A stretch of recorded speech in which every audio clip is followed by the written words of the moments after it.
Isang gabi lang, lahat ng meron sila, bahay, buhay, pangarap, tinangay. Isang bagyong halos hindi napansin noong una, pero pagdating niya, walang nakaligtas sa kanyang galit. Ito ang bagyong Krising 2025. At ito ang kwento ng delubyong hindi natin makakalimutan. Ika-18 ng Agosto 2025, isang low-pressure system ang namataan sa Philippine Sea. Tahimik, halos walang pumansin, pero sa loob lang ng 36 oras, naging tropical storm ito. Mabilis, mapanganib. Sa gabi ng ika-19, binigyan na ito ng pangalan Krising. Pero sa mga susunod na oras, biglang lumakas si Krising. Sa loob lang ng isang araw, naging Category 4 typhoon siya. Hangin na abot sa 70 kilometro kada oras. Ulan na walang patid. Dumapo siya sa silangang bahagi ng Negros at Panay, dala ang galit ng kalikasan.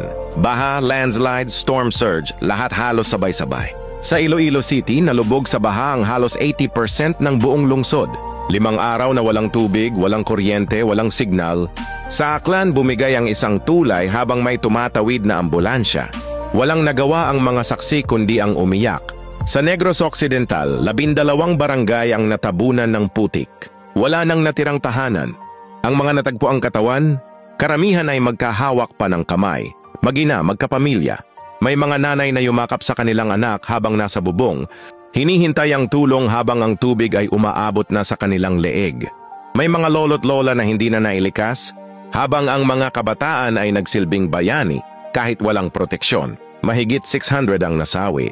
23,000 ang nawala ng tahanan at tinatayang 18 bilyon ang pinsala sa agrikultura, infrastruktura at kabuhayan. Lahat ng pinag-ipunan isang iglap lang, wala na. Pero bakit nga ba ganito kalala si Krising? Ayon sa Pag-asa, 2 bagay ang nagtulak sa kanya, mainit na dagat at stagnant na hangin.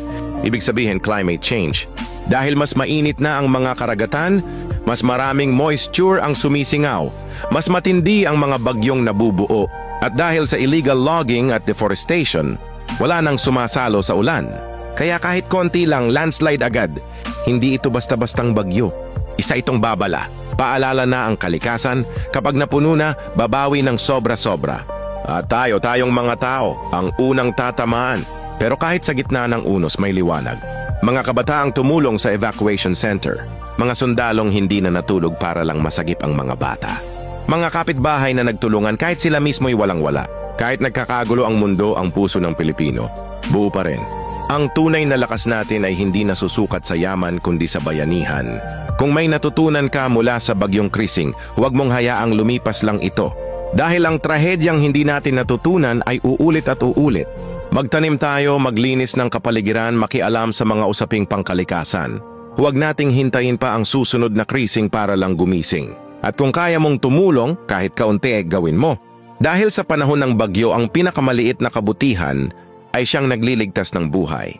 Kung ikaw ay naantig sa kwento ng bagyong Krising, i-share mo ito. I-comment ang mensahe mo para sa mga nasalanta.